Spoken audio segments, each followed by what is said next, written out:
Hello guys, welcome back to my YouTube channel teaching education. हम कर रहे थे यूनिट 2 का topic which is constitutional provisions. तो इस कॉन्स्टिट्यूशनल प्रोविजंस में हम कर रहे थे कुछ एक्ट्स। तो एक्ट में हम कर रहे थे the national trust for welfare of person with autism, cerebral palsy, mental retardation and multiple disability act 1999। तो इस एक्ट के थ्रू गवर्नमेंट ने क्या रूल्स बनाए? तो ये एक्ट क्रिएट किया था सेंट्रल गवर्नमेंट ने, ये इंश्योर कराने के लिए कि हर एक चीज़ भी जो सेक्शन 10 जो था हमारा, वो जो सेटअप किया था उन्होंने, वो फुलफिल हो सके, इसलिए ये एक्ट उन्होंने बनाया था। इसमें क्या था, डिसेबल्ड पर्सनस को राइट दिया गया था to place under guardianship appointed by the local level committee in accordance with the provision of the act, कि उन्हें क्या है, गार्डियनशिप के अंडर रखा जाए जो कि लोकल लेवल कम्युनिटी उन्हें अपॉइंट करेगी।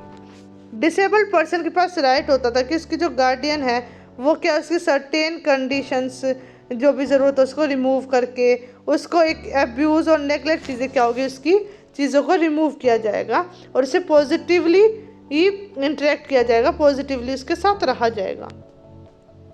अब बात करते हैं हम international instruments for children with special need, कि अब इंटरनेशनल इंस्ट्रूमेंट्स क्या थे चिल्ड्रन विद स्पेशल नीड्स के, कि अब उन्हें कौन कौन से चीज़ें चाहिए थी या कौन कौन सी चीज़ें इंटरनेशनल लेवल पे की गई। तो कई तरह के इंस्ट्रूमेंट्स थे जो सपोर्ट करते थे इंक्लूसिव इन्वायरमेंट को क्रिएट करने के लिए, लर्निंग के लिए, जो यहाँ पे क्या कोई भी डिस्क्रिमिनेशन नहीं होता था, किसी भी तरीके का कोई ग्राउंड इंक्लूड नहीं होता। तो ये सारी वहाँ पे क्या चीज़ें क्रिएट की गई। तो पहला था universal declaration of human right. 1948 में universal declaration of human right एक आया था। तो उसमें क्या था, ये अडॉप्ट किया गया था यूएन जनरल असेंबली ने 1948 में। It was created to guarantee the rights of every individual everywhere, कि हर एक जगह के हर एक इंडिविजुअल की जो राइट्स है उसको गारंटी करते हुए ये क्रिएट किया गया था। UNHR was the first international recognition that all people have fundamental rights and freedom। ये क्या था, पहला ऐसा फर्स्ट इंटरनेशनल रिकॉग्निशन था जहाँ पर हर एक इंडिविजुअल को के फंडामेंटल राइट्स और फ्रीडम्स उन्हें दी गई। This declaration laid the ground work for future instrument protecting the specific rights of children including education as a basic human right.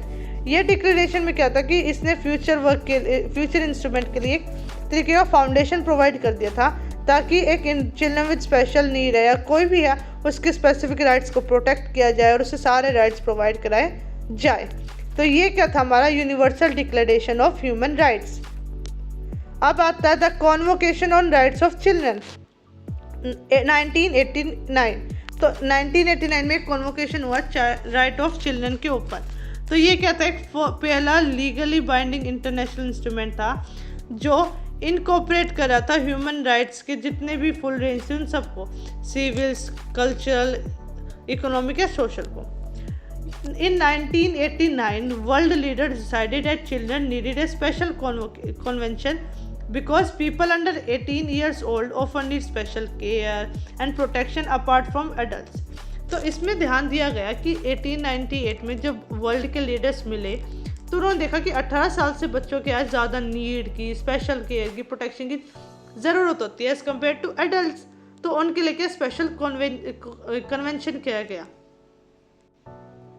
The 4 core principles of the convocation are, अब convocation के 4 core principle थे। पहला, non discrimination, कि कोई भी discrimination नहीं किया जाएगा। दूसरा, devotion to the best interest of the child का जो इंटरेस्ट है उसको डिवोशन दिया जाएगा, उस पर फोकस दिया जाएगा। तीसरा, the right to life, survival and development, उन्हें राइट मिला कि वो अपनी लाइफ को जिएंगे, सर्वाइव करेंगे और अपने आप को डेवलप करेंगे। और क्या साथ में, respect for the views of child का जो व्यू है उसके लिए भी क्या करेंगे, उन्हें रिस्पेक्ट करेंगे। तो ये 4 कोर प्रिंसिपल्स क्या थे इस कन्वेंशन के थे। अब नेक्स्ट है सालामेनिका स्टेटमेंट 1994। तो ये क्या थी, एक वर्ल्ड कॉन्फ्रेंस थी स्पेशल नीड्स एजुकेशन पे, जो कि जून 1994 में कंडक्ट हुई थी। तो उसमें कंडक्ट किया गया था कि इंक्लूसिव एजुकेशन को वर्ल्ड वाइड लाना कितना ज़रूरी है। तो सालामा का स्टेटमेंट क्या थी, एक प्रोडक्ट ऑफ कॉन्फ्रेंस थी, कॉन्फ्रेंस का एक रिजल्ट था, एक प्रोडक्ट था कि बन के आया था, and accompanying framework for the action represent a worldwide consequence and future direction for the education of children with special needs। इसमें क्या किया था, इन्हें एक फ्रेमवर्क को अकम्पनी किया था कि एक एक्शन बनाया जाए कि वर्ल्ड वाइड लेवल पे चिल्ड्रन विद स्पेशल नीड के बच्चों के जो एजुकेशन उसको फ्यूचरली डायरेक्शन मिले। तो ये स्टेटमेंट क्या करी थी, अफर्म करी थी कि हर एक इंडिविजुअल की राइट टू एजुकेशन को, उसके इंडिविजुअल राइट्स के को, जो इंडिविजुअल डिफरेंसेस हैं उनको इग्नोर करते हुए क्या कर रही थी, सभी को एजुकेशन का राइट प्रोवाइड करा रही थी ये स्टेटमेंट।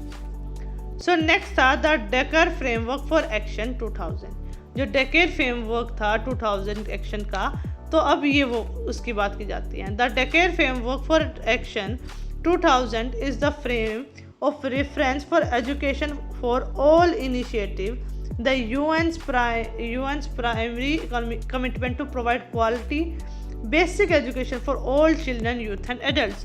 तो इसमें क्या किया गया था, यहाँ पे एजुकेशन के लिए इनिशिएटिव किया गए, यूएन ने कमिटमेंट की कि वो क्वालिटी करे, जो उसकी एजुकेशन वो क्वालिटी वाली एजुकेशन प्रोवाइड कराएगा हर एक बच्चे को, यूथ को और एडल्ट को। During the world education forum meeting, अब जो वर्ल्ड एजुकेशन के लिए जो मीटिंग हुई थी अप्रैल 2000 इन डकर में, Senegal the vision establish by the Senegal statement was reaffirmed. जो सेलमार्क स्टेटमेंट पहले बनाया गया था वो क्या गया था, यहाँ पे रीफेम्ड किया गया था, दोबारा से उसमें चेंजेस हुए थे। It about the goal for education for all, वहाँ पे उन्होंने क्या कर दिया, अब उसके लिए गोल सेट कर दिया एजुकेशन फॉर ऑल, और गवर्नमेंट ने कमिट किया कि वो क्या करेगा, इस क्वालिटी बेसिक एजुकेशन को अचीव करने में 2015 तक, और साथ में पर्टिकुलरली फोकस करेगा गर्ल्स की एजुकेशन के ऊपर। तो ये क्या गया था, डकार फ्रेमवर्क में ये चीज़ें हुई थी। अब लास्ट हमारा आता है मिलेनियम डेवलपमेंट गोल्स। अब इस गोल में क्या हुआ था, the international commitment through the UN targeted 8 goals which range from having extreme poverty to halting the spread of HIV to AIDS। तो जो इंटरनेशनल कम्युनिटी है उन्होंने क्या 8 गोल पर टारगेट किया था, चाहे वो पॉवर्टी से लेकर HIV एड्स तक की जैसी बीमारियों तक फैलने तक हो। तो गोल 2 में कहा गया था कि is achieving universal primary education for all children by target date of 2015। तो गोल 2 ही क्या था कि सभी को प्राइमरी एजुकेशन यूनिवर्सल लेवल पे मिलेगी हर एक बच्चे को 2015 तक, टारगेट था उन्हें कंप्लीट करने का। These goals form a blueprint agreed to by all the world's countries and all the world's leading development institution.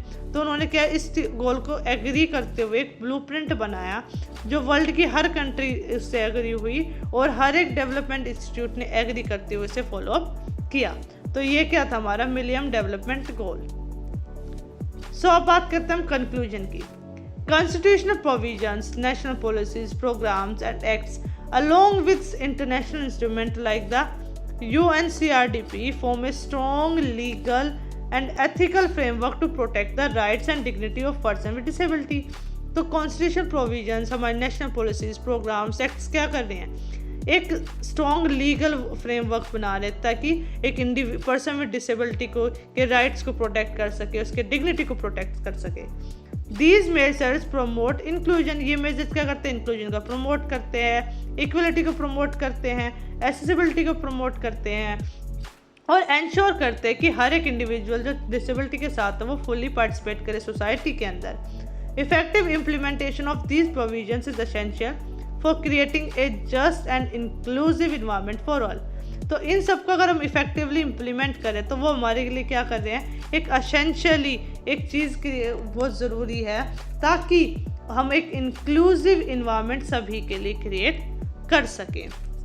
So thank you guys, I hope आप सबको ये वीडियो समझ में आई होगी। ये वीडियो 2 पार्ट्स के अंदर आई है, तो प्लीज़ इस वीडियो को ध्यान से सुने, ध्यान से देखें, नोट्स को पढ़ें ताकि ये चीज़ आप जितनी बार पढ़ेंगे उतनी बार ही क्लियर होंगी। सो मिलते हैं नेक्स्ट वीडियो में, जब तक के लिए बाय बाय।